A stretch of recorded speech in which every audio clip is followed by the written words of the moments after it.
जी बाबूजी, मेरा एक प्रश्न है आपसे। हाँ। अगर वेद, पुराण, भागवत, रामायण जो हमारे ग्रंथ हैं, उनके पढ़ने मात्र से ही और उनसे प्राप्त ज्ञान के माध्यम से ही भगवत प्राप्ति हो सकती है क्या, या इसके लिए कुछ अलग से कोई और भी प्रयत्न करना होता है, करना चाहिए? ऐसा मेरा आपसे प्रश्न है। कृपया सीताराम मार्गदर्शन सीताराम करें। सीताराम। जय जय राम। बहुत सुंदर प्रश्न है आपका। लेकिन हमारे खुद वेद शास्त्र भागवत आदि ये कहते हैं कि हमारे वेद पुराण शास्त्रों का जो ज्ञान है वो परोक्ष है। परोक्षवादो वेदोयम बालानाम अनुशासनम। वेदों भगवान भी परोक्ष प्रिया इव ही देवा। भगवान परोक्षवाद में ही बात सुनना करना पसंद करते हैं। परोक्षवाद क्या है? नाम रूप लीला धाम। इसमें उस परम तत्व परमात्मा के जो अद्वैय ज्ञान मात्र है उसका जो तत्व है उसको यहाँ परोक्ष रूप में कहा गया, बजाय यहाँ उसको बार बार चिन्ह मात्र कहा जावे, अद्वैय ज्ञान कहा जावे।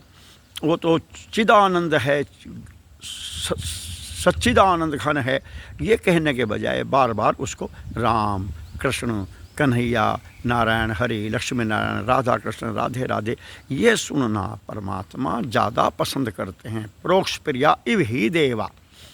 तो इसलिए इसके उपरांत भी एक चीज़ की और आवश्यकता है, वो है परमात्मा का तत्व से बोध। तत्व से बोध, तत्वविद।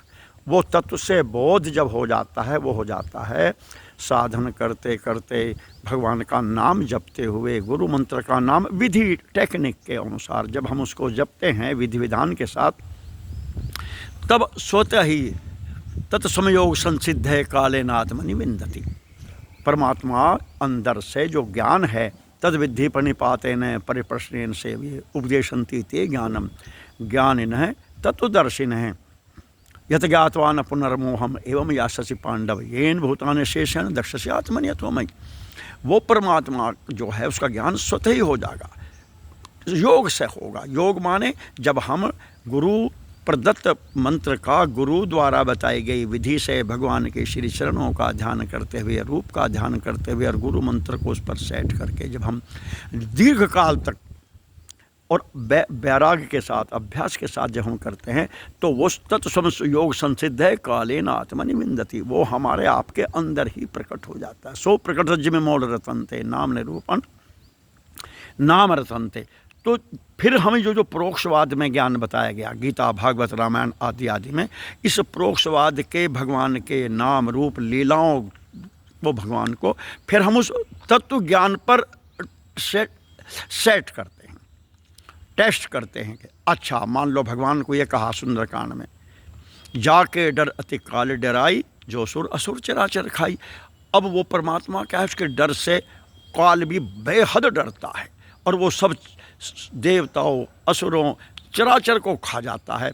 तो ये हुआ परोक्षवाद में ज्ञान। तो इसको अगर हमको तत्व से इसका सेटिंग नहीं होगी, तालमेल नहीं बैठावेंगे, तो ये हमारे हृदय में नहीं बैठने का, हमको पक्का विश्वास नहीं होने का, जाने बिन न होई प्रतीति।